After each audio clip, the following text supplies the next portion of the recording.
Hey everybody, what's up? Scott Ackerman back, and just when I said I wouldn't be doing much more Japanese material, it turns out there is not only a true crime story here in Japan, but it is interesting enough to make a video about and something that I've been following. So with that said, what I'm going to go ahead and do is just read the article to you. It's titled, Murder Suspected in Death of Rich Man Dubbed the Japanese Don Juan. In Wakayama, the suspicious death of a wealthy but troubled Japanese man dubbed Don Juan has brought into focus the personal life of the 77-year-old self-proclaimed womanizer who married a 21-year-old earlier this year. Kosuke Nozaki, president of a liquor sales company and a real estate business in Tanabe in the western Japan prefecture of Wakayama, also known as the Kishu area, was found collapsed at his home on the evening of May 24th and was later pronounced dead. Traces of illegal narcotics were found in his system, but no needle mark was on his body, prompting police to investigate the case as a possible murder. Nozaki published his first autobiography titled Don Juan of Kishu, the man who gave 3 billion yen to 4,000 beautiful women, in December 2016, likening himself to the mythical Spanish playboy. After getting into trouble with a woman over money, 3 billion yen is worth around $27 million. According to Gendai Business, an online media managed by Kodansha Limited, the publisher of the autobiography and its sequel, released in April this year, he decided to write the first book after a 27-year-old woman he met at a dating club was arrested in February 2016 for stealing cash and jewelry worth 60 million yen from his home. The case attracted media attention and made him famous after he said in interviews with media outlets, "To me, 60 million yen is waste paper. The theft gave me a good life experience," the website says. Although prosecutors dropped the charges against her, he experienced a similar theft in 2017. Nozaki garnered even more media attention and published the second memoir after he married his current wife, a model 55 years his junior, in February. Nozaki had been previously married and divorced twice. He had no children, with his pet dog, a miniature dachshund named Eve, being his only companion until he tied the knot for a third time, according to the website. The second memoir revealed how the tycoon met his current wife in the fall of 2017 at Tokyo's Haneda Airport. He wrote that he intentionally fell down to make her help him up and asked her out for a meal together at a later date. "I am sorry for the 99% of people who wish for this marriage to fall apart, but I am confident that at least I will be happy," he wrote. Nozaki's death came at a time when he was inviting his acquaintances to the June funeral of Eve, after the dog died in early May. The website says Nozaki came from a poor family. He became a rich man on his own after starting to work upon graduation from middle school. He became a successful door-to-door salesman of condoms in his 20s and used the profits to become a moneylender in Tokyo. Investigators said his wife and a housekeeper were at his home when he was found collapsed on the sofa in his bedroom.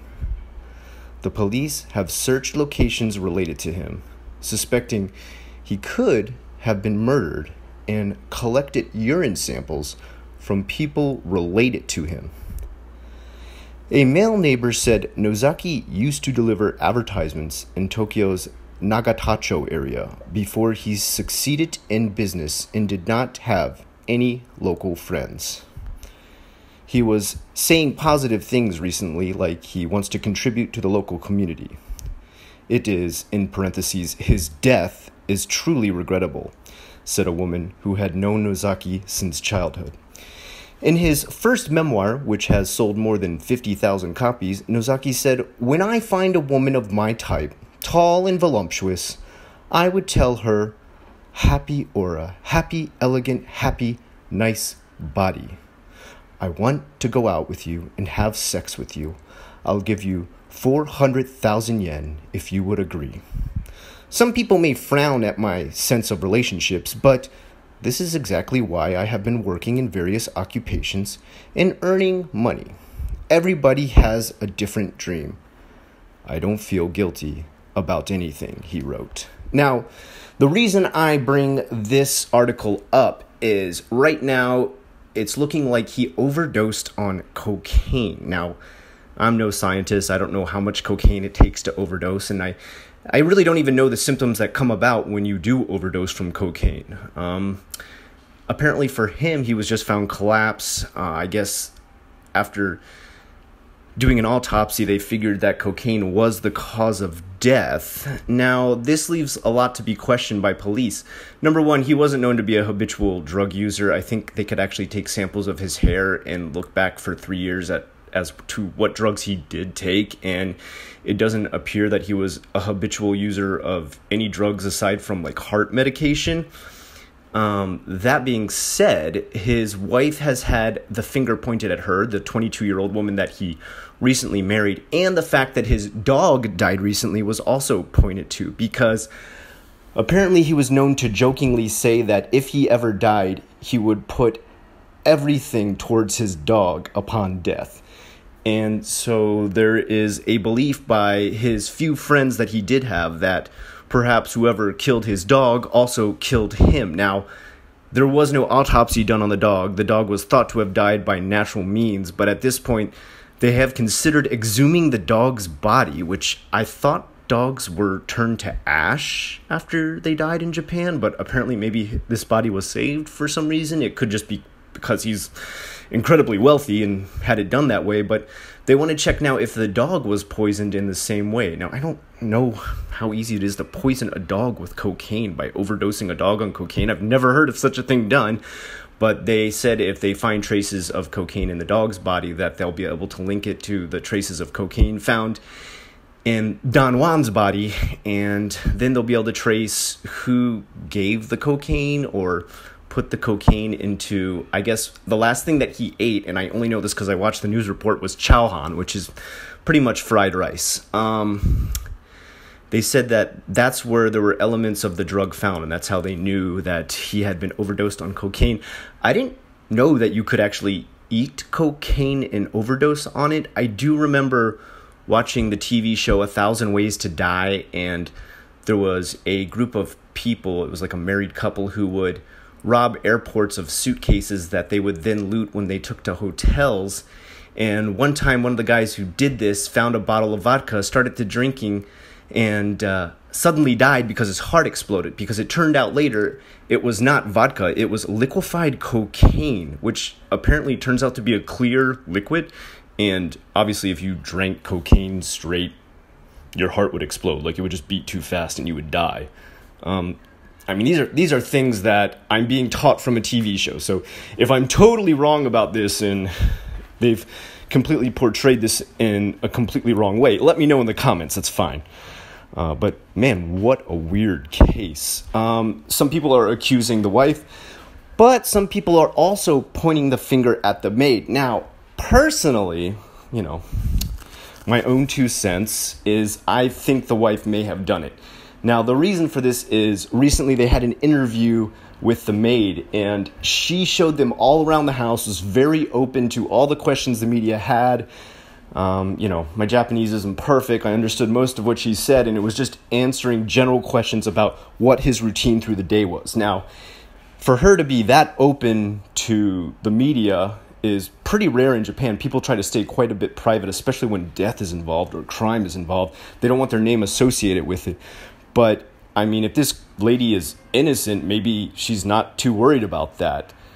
It just seems to me most times in Japan, if people are guilty, they don't go anywhere close to the media. Not nearly as much as you would see like on a 48 Hours Investigates mystery where the murderer is so callous that they do an interview and say, yeah, I'm totally innocent, even though everything matches up that I'm the killer. In Japan, they just tend to stay private. Privacy is far more observed in Japan than it ever is in America. So I'm really surprised she came forward, and the fact that she did makes me think she might be totally innocent and is just trying to do her best to help solve the murder of the man she served. Now, the wife has refused to do an interview as of yet, and she was known to make comments to family members that, ha ha ha, how much would I inherit if he died? Wouldn't it be funny if he died and I inherited everything?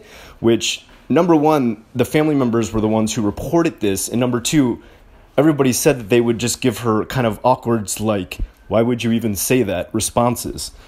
And she continued to make these comments. Now, that doesn't make her guilty. It might make her socially inept, but it does not make her guilty. Nonetheless, a lot more seems to weigh heavily on her as far as this. She still lived a very party lifestyle. I don't know if she was involved with drugs. They are investigating that currently, so there might be an update to this in which I tell you, yeah, 100% it's probably her because she had been doing cocaine for ages. I guess she's going through testing and everything now because, obviously she's deeply involved in the case. And, for me, it's Occam's razor. Usually the simplest answer is always the right one when it comes to true crime. This guy had little to no friends. The closest people were his maid and his wife. If I had to flip a coin between the two, I would hope it would land on the wife because right now she's looking the most guilty. Nonetheless, I would like to hear what you guys think below. Look up this case, read it again, check it out online on multiple online newspapers. If you can read it in Japanese, do it, and let me know what you think. Until next time, I hope you enjoyed that little video. Fuck you very much for watching.